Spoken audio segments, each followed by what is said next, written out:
Yo BBC Gahuzamiryango ivugira i Londres kuri metero 19, 25, 31 na 41.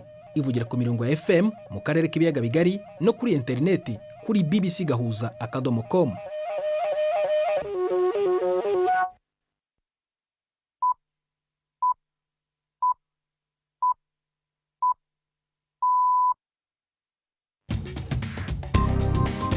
Ubu ni saa 10 n'igice ku isaha mpuzamahanga ya GMT, ni saa 12 n'igice ku masaha yo mu Rwanda no mu Burundi.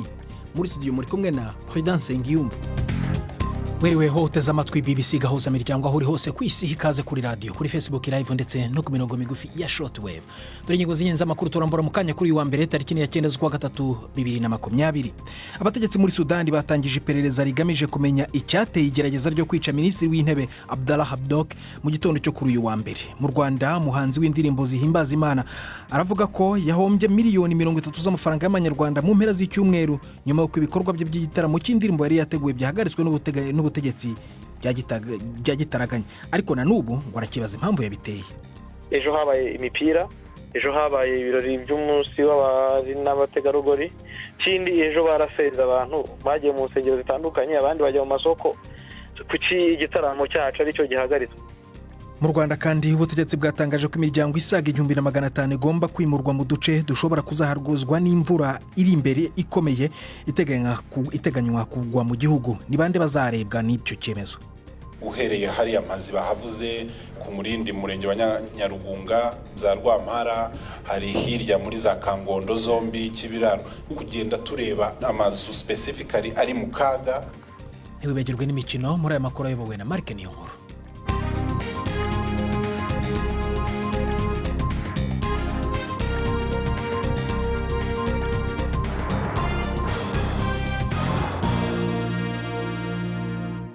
Ibi byose ni nyuma y'andi makuru y'ingenzi havugwa ku isi uyu munsi mugezweho na Jacques Niyitegeka.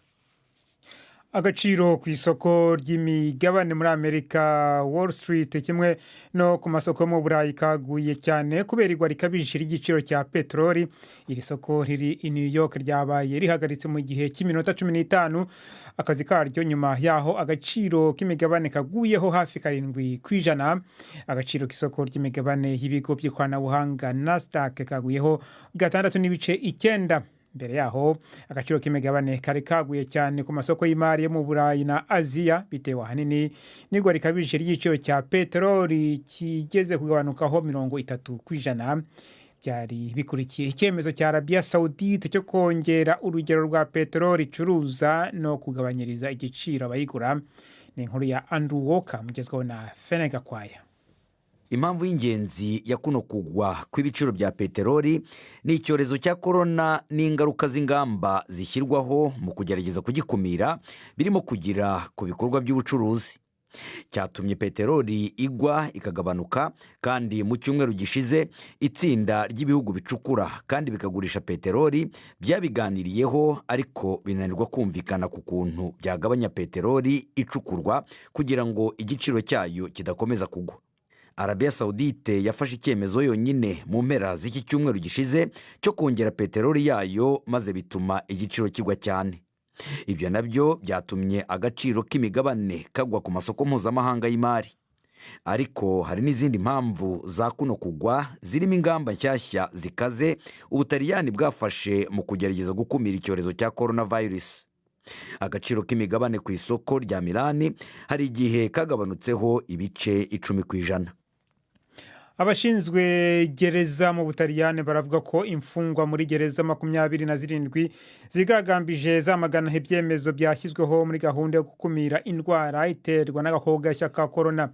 Byatangiriye ahitwa Modena mu majyaruguru y'igihugu nyuma yaho imfungwa zibwiwe ko zitazongera gusurwa. Ibitangazamakuru yo mu Butaliyani biravuga ko hapfuye abanyururu bagera kuri 6, ariko ko zimwe muri izo mfu zifitanye isano n'urumogi. Imfungwa zigera hafi kuri 20 zatorotse gereza yahitwa Foggia mu majyepfo, mu gihe abagera kuri 30 bose bahise bafatwa. Abanyururu buriye ku gisenge cya gereza ya San Vittore mu mujyi wa Milan, maze batwika imwe mu nyubako 6 zigize. Minisitiri w'intebe Giuseppe Conte yavuze ko icyorezo cy'indwara iterwa n'agakoko gashya ka corona ari ikibazo gikomereye igihugu ariko kizabonerwa umuti abanyagihugu nibakurikiza amabwiriza bahabwa. Minisitiri w'intebe wa Sudan Abdallah Hamdok yavuze ko igikorwa cyo kugerageza kumwica kitazatuma inzira y'amahinduka igihugu cyifuza ihinduka.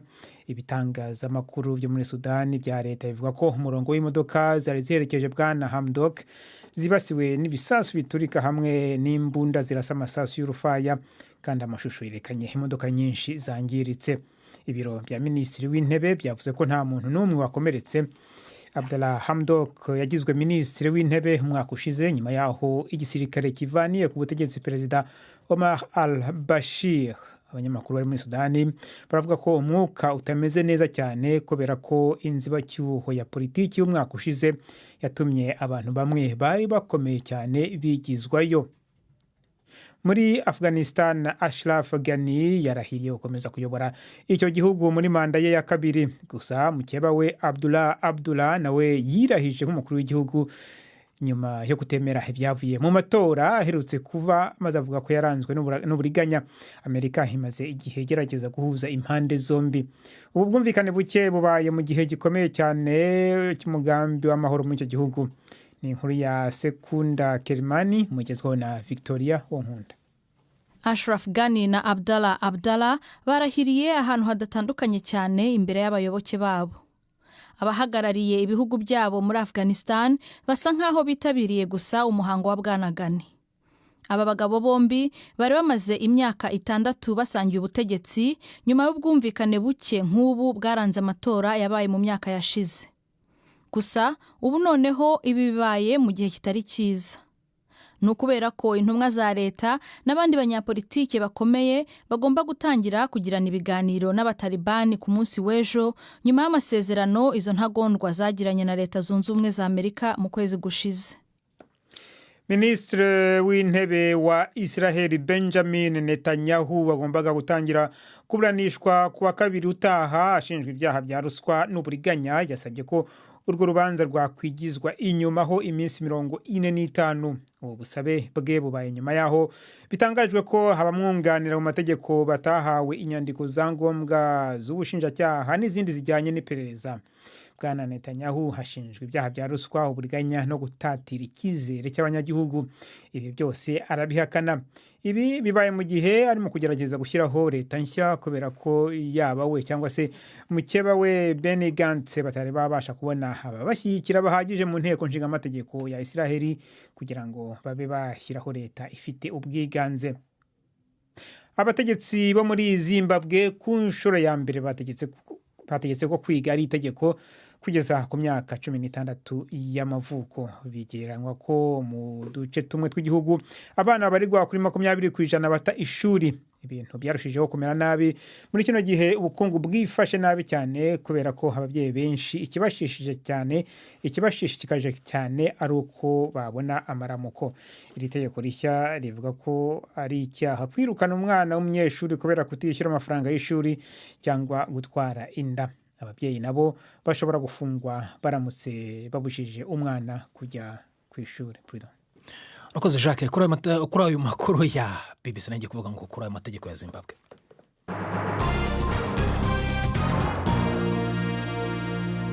Kaze ku makuru arambuye duhera muri Sudani. Abategetsi muri icyo gihugu batangije iperereza rigamije kumenya igerageza ryo kwica minisitiri w'intebe Abdallah Hamdok mu gitondo cyo kuri uyu wa mbere. Itangazamakuru rya leta riravuga ko imodoka zari ziherekeje minisitiri w'intebe zatezwe ibintu biturika ndetse n'intwaro igihe yajyaga ku biro bye mu murwa mukuru Khartoum.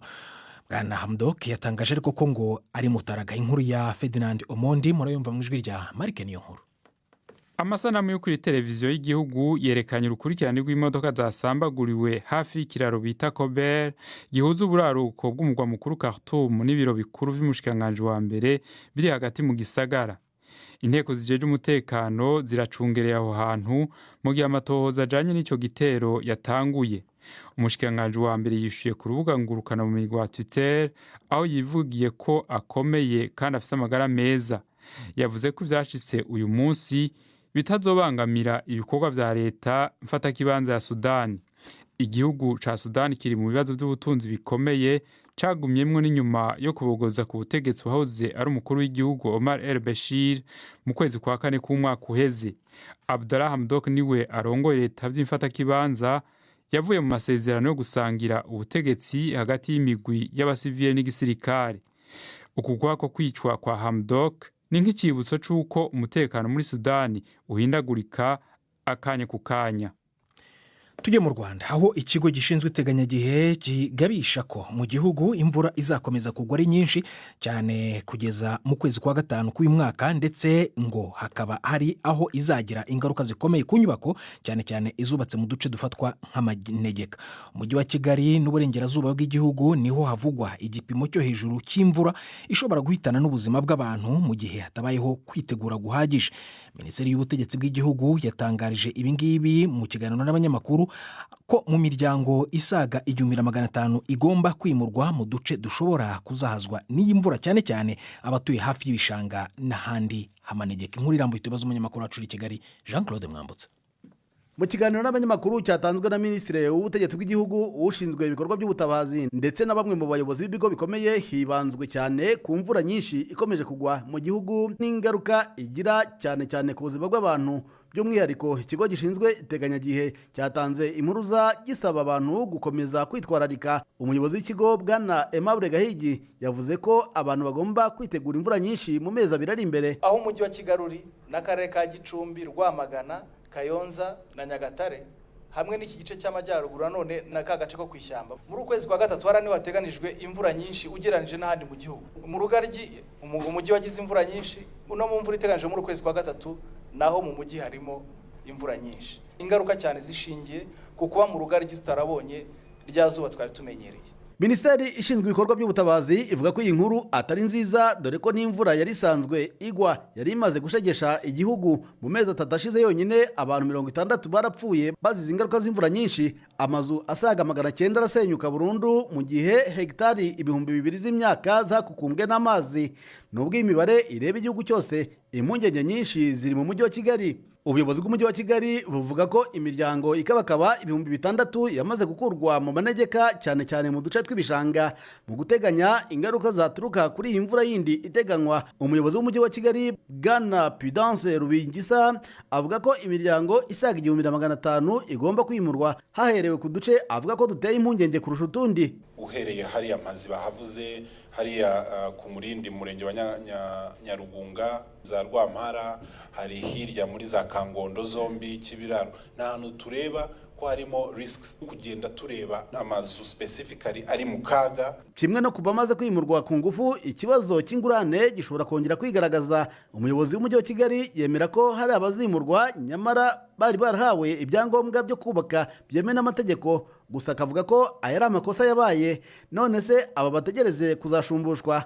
Minisitiri w'ubutegetsi bw'igihugu Anastaze Shyaka ku buryo buteruye asa n'ubakurira inzira ku murima. Ugiye kubaka ahantu ibitaro, umuntu yari yahikubitiye akantu k'akavira, ugiye kuhaca umuhanda, ugomba kumuha ingurane kuko urashaka kuhashyira ibikorwa gifitiye inyungu rusange abaturage. Ariko aha ntabwo numva ko ahantu hari igishanga dushakira inzira y'amazi kugira ngo tuve mu biza, ayo mazi yaje akabibatura. Ntabwo nzi ko twavuga ngo nihagire uduha iyo ngurane. Icyo twifuza rero nka leta ibanze, icyo dushyira imbere ni ubutabazi. Kuva igikorwa cyo kwimura aba bantu ku ngufu ku mpamvu z'uko batuye mu bishanga cyangwa mu manegeka cyatangira mu mezi 5 ashize, amazu menshi yarasenywe ndetse hakaba hari n'uduce twamaze guhanagurwa burundu. Ahakozweho cyane ni nk'ahitwa Kiruhura, Gatsata, Nyabugogo n'ahandi, hose hakaba ari mu nkengero z'umujyi wa Kigali. Jean Claude Mwambutsa, BBC Gahuzamiryango i Kigali. Tugume mu Rwanda, umuhanzi w'indirimbo zihimbaza Imana akaba n'umunyamakuru Kayiranga Melchior aravuga ko yari yahombye miliyoni 30 mu mpera z'icyumweru nyuma y'uko ibikorwa bye by'igitaramo cy'indirimbo byahagaritswe igitaraganya n'ubutegetsi. Bwana Kayiranga usanzwe aririmba akaba n'umuyobozi w'ikinyamakuru bwiza.com cyo ku rubuga rwa interinete avuga ko yategetswe n'inzego z'umutekano guhagarika igitaramo yari yateguriye mu murwa mukuru Kigali ejo hashize, kandi nta mpamvu yahawe. Igitaramo cyari kiswe Kirenga mu bahanzi, cyari kigamije ngo gushimira abahanzi bakoresheje ubuhanzi bwabo mu guteza imbere umuco nyarwanda, kandi yari afite ibyangombwa yahawe n'ubutegetsi. Navuganye na Kayiranga ntangira mubaza impamvu yari yateguye iki gitaramo. ubundi igitaramo cyacu cyari igitaramo gishingiye ku muco, twari twakise ikirenga mu bahanzi. Kwari uburyo bwo gushimira umuhanzi wagize uruhare mu kwamamaza umuco w'u Rwanda no kuwuririmbamo. Ahanini dushaka gushimira abahanzi bakiriho, ahanini nanone ari uguha imbaraga abana bakiri batoya baririmba, bari kuzamuka mu bintu bijyanye n'umuco mu ndirimbo za gakondo. wowe usanzwe uririmba indirimbo zihimbaza Imana, mwari guhemba abantu baririmba indirimbo zijyanye n'iyobokamana cyangwa n'indirimbo muri rusange ariko zirimbye mu Kinyarwanda? Indirimbo ziri mu njyana y'Ikinyarwanda zifite ubutumwa bushingiye kubaka abantu, kubabwira ibijyanye n'amateka y'igihugu. Aba ari indirimbo zivuga ku muco w'abantu runaka. Kuba ndirimba indirimbo zihimbaza Imana ntabwo bivuze ko ntagira umuco. Nk'umuhanzi twari tugiye guheraho, Kayirebwa ni umuhanzi ufite indirimbo ziri mu Kinyarwanda kandi hari n'iziririmba mu njyana zacu tuzi z'Abanyarwanda z'ikinimba, imishaya, iyo twita imishaya. Hari abandi bahanzi bakomeye yenda baba ari abari mu Rwanda cyangwa bari hanze mwari mwatumiye? Twari ubundi igitaramo cyari kibaye ku nshuro ya mbere, ariko kigamije gushimira umuhanzi wari bushimirwe yari Cecile Kayirebwa. Yari agomba guherekezwa n'abahanzi nanone b'Abanyarwanda. Abahanzi barimo Maria Yohana, barimo Muyango, barimo Mani Marite, Karalise Karasira, barimo Jules Sentore, barimo n'itorero ndangamuco ryitwa Ibihame by'Imana, harimo n'irindi torero ry'abantu bacuranga inanga, ibikoresho nyine bya gakondo byacu bitwa ababeramuco. None byagenze gute rero kugira ngo icyo gitaramo gisubikwe ntikibe? Natwe ni ibintu byadutunguye kuko twabimenye ku munota wa nyuma, twabimenye deja twamaze kurangiza kwesitara ibyuma. Sale twari twarayishyuye kera kuko sale twayishyuye mu kwezi kwa mbere. Twari dufite urwandiko rutwemerera gukora iki gitaramo, twaruhawe mu kwezi kwa mbere ku itariki 21. Mwaruhawe nande? Twaruhawe n'umujyi wa Kigali. Bigeze rero mu masaa 7 nibwo polisi yabujije abantu kwinjira, harimo bari baje muri timu. Mu masaa 7 ku munsi w'ejo hashize nyine ku cyumweru. Ku munsi w'ejo hashize, ariko polisi kavuga ngo yahawe amabwiriza yuko tutagomba gukora igitaramo. Twayibwaze ufite icyemezo kigaragaza ayo mabwiriza wahawe nande? Polisi nayahawe n'abantu bankoresha. Nagerageje guhamagara abayobozi b'umujyi ntibigeze banyitaba, mbaha message babaza ibintu nibyo nta wigeze ansubiza. Kugeza ubwo mu masaa 9 nibwo umujyi wa Kigali wanditse kuri Twitter ko uhagaritse ibitaramo.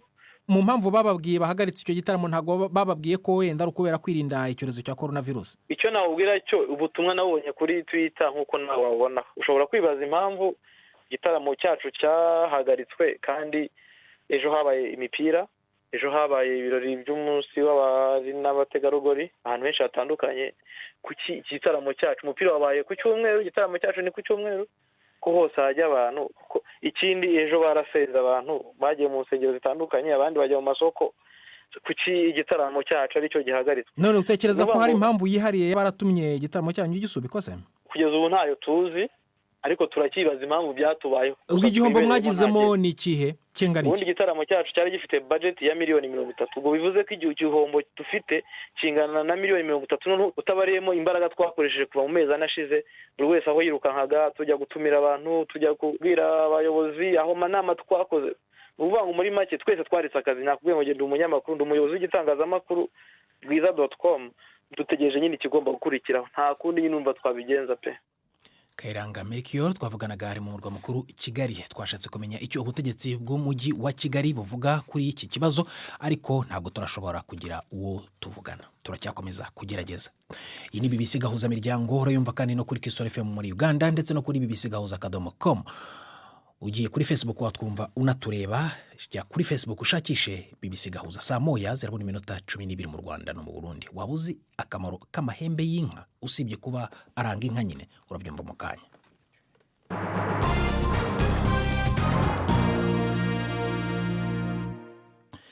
Amahembe ni kimwe mu bice by'ingenzi bigize umubiri w'inka ndetse bikanayiha umwihariko uyitandukanya n'izindi, ariko si ubuzima bwayo ihindura gusa. Jean Marie Vianney Habiyaremye ni rwiyemezamirimo ukiri muto cyane wahinduye ubuzima bwe abikesha aya mahembe y'inka. Uwo musore w'imyaka 28 y'amavuko atunganya amahembe y'inka akanayakuramo ibikoresho binyuranye birimo n'imitako yo mu nzu.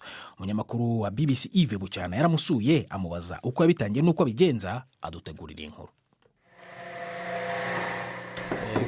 Iri ni ihembe ni ukuvuga ngo aka ni agahembe turayategura ukabona ateguye neza cyane rwose. aba ari umutako mwiza wo muri ofisi. ku ruganda ruto rutunganyirizwamo amahembe y'inka rwa Cow Horns Rwanda, Jean Marie Vianney Habiyaremye aragenda asobanurira uburyo batunganya ihembe kugeza rivuyemo ibikoresho bitandukanye. Urugero nk'iyo dushaka gukora nk'aka gasahani, rero ikintu kidufasha ni kiriya gifashi, dufata vidange tukayicana igashyuha tugashyiramo ihembe, none iriya hembe iyo tuyishyizemo riroroha, iyo rimaze koroha turarirambura n'intoki ariko tugahita turishyira mu gifashi kugira ritaza kugaruka kigafata cyane bitewe na forume dushaka gukora. Mu ihembe ry'inka bashobora gukoramo ibikombe, amaherena n'indi mitako yaba iyambarwa n'abantu cyangwa se iyo mu ngo n'ibindi. Kuri we ngo gutekereza ko yahindura ubuzima yari arimo akagera ku rwego ariho ubu byari inzozi zikomeye. Naje naye Kigali nyine nje gushaka akazi ndakabura, nkabuze ntangira nyine mfata umwanzuro wo kuba mu muhanda kubera ko i Kigali nawe umuntu nari mfite yo muri famille nawe kasi nashaka gusubira mu rugo, ntangira kuba mu muhanda. Amahirwe nagize namazemo amezi ane yonyine, nje n'abandi bana twabonaga mu muhanda tuzagura n'umuyapani kazi yari umuvolonteri hano mu Rwanda, hari ikigo yakoragamo, noneho aratubwira ni bande bashaka kwiga imyuga. None aravuga atangira kutwigisha ibintu byo gutunganya amahembe y'inka, yari abiziwe cyane. Ibyo yigishijwe byo gutunganya amahembe yaje kubigira umwuga n'akazi ke ka buri munsi. Ubu akaba afite urwego avuga ko amaze kugeraho. Nkurikije aho nahereye, niba nahereye ku 17,000 nkaba naraguze ahantu ha 6,000,000 narayakuye mu nyungu, wenda nkaba ndimo kurwana no kuhubaka neza, ngubwo urumva wenda nabyo bizagera nko miliyoni wenda 13 gutyo. Maze gushyiraho 3 kuno ngenda nubaka gake gake, urumva 9,000,000. Urumva amamashini narongereye cyane, amamashini ari mu gaciro ka miliyoni 3 gutyo. Bese ubu ngubu bigeza nko ku miliyoni 12 gutyo hafi aho ngaho. Ubwo rero nkaba mbona mu myaka 3 maze nkora n'abakozi mfite nyine dukorana munsi ku munsi, bakabona imishahara yabo neza, nta byo kubabwira ngo ejo bundi, twese bidutunze tubayeho kandi neza. Mbona nta makosa menshi nayo nakora muri business. Nubwo bimeze gutya ariko ngo hari zimwe mu mbogamizi ahura nazo mu kazi ke ka buri munsi. Ni ibibazo by'amamashini yabadahagije cyangwa zitari moderne cyane. Urugero nk'ubu imashini dukoresha n'ubundi ni zituma dukora ariko dukoresha intoki, kandi hari imashini zihari zishobora gukora zikata amahembe tudakoresheje intoki cyangwa ziyashushanyaho engraving machine, ariko arizo zibyikoreye gusa. Rero zirazibikora mu gihe gitoya. Ibyo ngo byiyongeraho ikibazo cyo kubura amasoko yo kugurishirizaho ibihangano byabo, cyane cyane amasoko yo hanze y'u Rwanda. Yves Bucyana, BBC. Urakoze Yves Bucyana. Katube mu Rwanda tujye mu Butaliyani. Imyivumbagatanyo yadutse mu magereza aho mu Butaliyani isembuwe no kwamagana ibyemezo byo guhashya icyorezo cya coronavirus. Itangazamakuru ryo mu Butaliyani riravuga ko abantu 6 bapfiriye muri gereza ya Modena mu majyaruguru y'igihugu, nubwo zimwe mu mpfu zabo zari zishingiye ku biyobyabwenge. Nkuru ya Mike Sanders muri yumva mu ijwi rya Felenga Kwaya. Kubona abataliyani babarirwa muri miliyoni 16 bafatirwa ingamba zikaze kubera icyorezo cya coronavirus ntibitangaje kubona bamwe bivumbura. Byageze no ku buyobozi bw'amagereza, byahereye i Modena mu majyaruguru y'igihugu. Abagororwa bakije umuriro mu gice cya gereza igihe bababwiraga yuko gusurwa bihagaritswe. Ubwo izo mvururu zahise zikwiragira vuba na bwangu ahitwa Pavia hafi y'Imilani. Abacungagereza 2 bafashwe nk'imbohe igihe gito. Imilani naho ubwaho abagororwa bagiye mu rusenge rw'inzu. Ahitwa Foggia, aho ni mu majyepfo y'igihugu, imfungwa zatorotse gereza ariko ziza kugarurwa.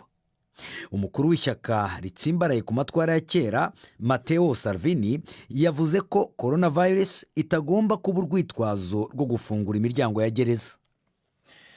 Iyo nkuru rero mwagize nicyo muyivugaho ku rubuga rwacu rwa Facebook. Ibitekerezo byanyu birimo ibya Arnaud Gisabo. Mike Nshimirimana aragira ati Ebola bayironkeye umuti umunsi ishika muri USA, no kuvuga muri Leta Zunze Ubumwe za Amerika na Buraya, kandi yari maze imyaka ica ibintu muri Afurika. Inzara yica benshi kurusha coronavirus ariko ntibivugwa.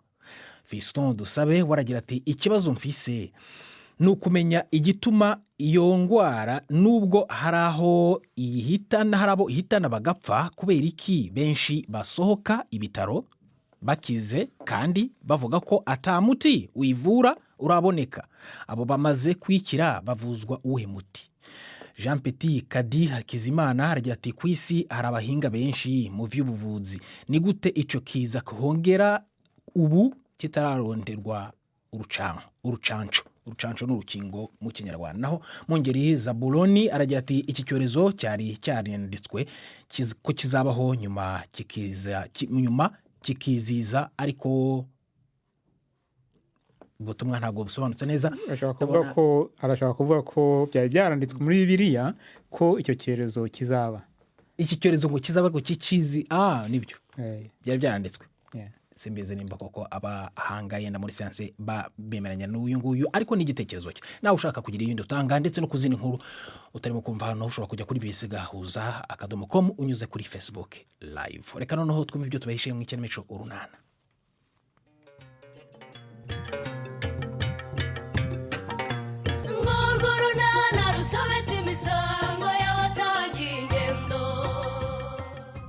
Mu kiganiro urunana cyo kuri wa kabiri twabateguriye icyo nzi cyo nimukomeza gusigurira umukobwa wanyu mu rugo rwanyu ni akazi kanyu.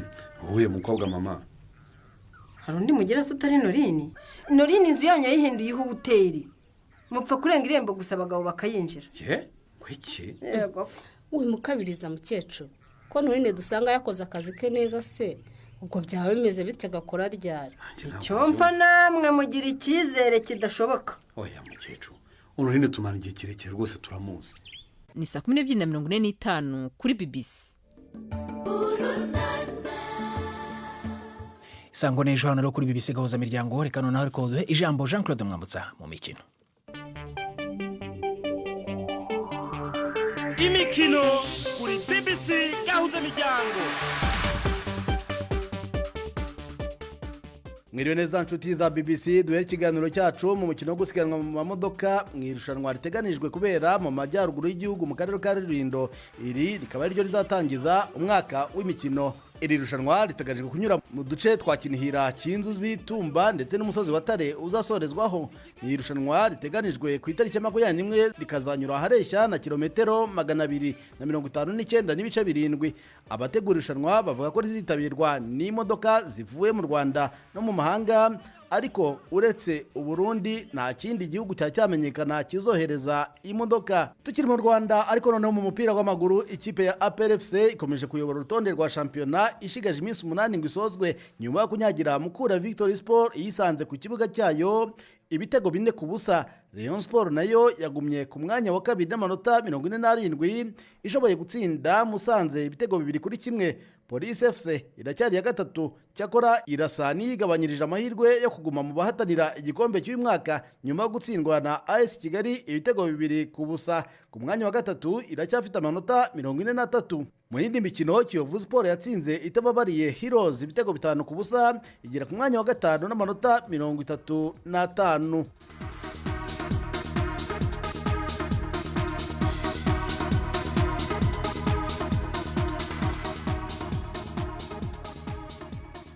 Mu mupira w'amaguru kandi ariko noneho ku mugabane w'Uburayi, umutoza Ole Gunnar Solskjaer wa Manchester United yaraye abaye umutoza wa mbere ushoboye gutsinda Mukeba City umukino ubanza n'uwo kwishyura wa shampiyona nyuma y'umukino yarayitsinze ibitego 2-0 ku kibuga cya Old Trafford. Muri uyu mukino City yihariye umupira ariko ntiyashobora kubibyaza umusaruro. City yagumye ku mwanya wa kabiri ariko irarushwa amanota 25 yose na Liverpool ya mbere, ibura intsinzi 2 zonyine ngo ihabwe igikombe mu gihe hasigaye imikino 9. Gutsinda Mukeba inshuro 2 byaherukaga ubwo Alex Ferguson yaragitoza iyi kipe. Aha ku mugabane w'Uburayi kandi icyorezo cya coronavirus gikomeje kubiba icyoba mu mupira w'amaguru nyuma y'umukino warayihuje Juventus na Inter Milan ukarangira Juventus itahanye intsinzi mu kibuga kitarimo abafana. Hari abasanga imikino yose yari ikwiye guhagarikwa kuko iki gihugu cyugarijwe bikomeye n'iyi virusi. Kuri ubu igice kinini cy'abaturage b'Ubutaliyani bashyizwe mu kato. Urakoze Jean Claude Mwambutsa, nawe soje amakuru yacu yo kuri uyu wa mbere. Gusa niba ari bwo gifungura radio yawe nkubwire ko abategetsi muri Sudani batangije iperereza rigamije kumenya impamvu yateye igerageza ryo gushaka kwica minisitiri w'intebe w'iki gihugu Abdallah Hamdok mu gitondo cyo kuri uyu wa mbere. Andi makuru utumvise kuri radio ushobora kujya kuri bbc.gahuza.com cyangwa se kuri Facebook ukashakisha BBC Gahuza. Yarabiwe na Mark Niyongo, twafashijwe na Paul Mason ku buhanga bw'ibyuma ndetse nanjye Prudence Ngiyumva wakoze guhita mu BBC Gahuzamiryango. Raraharya.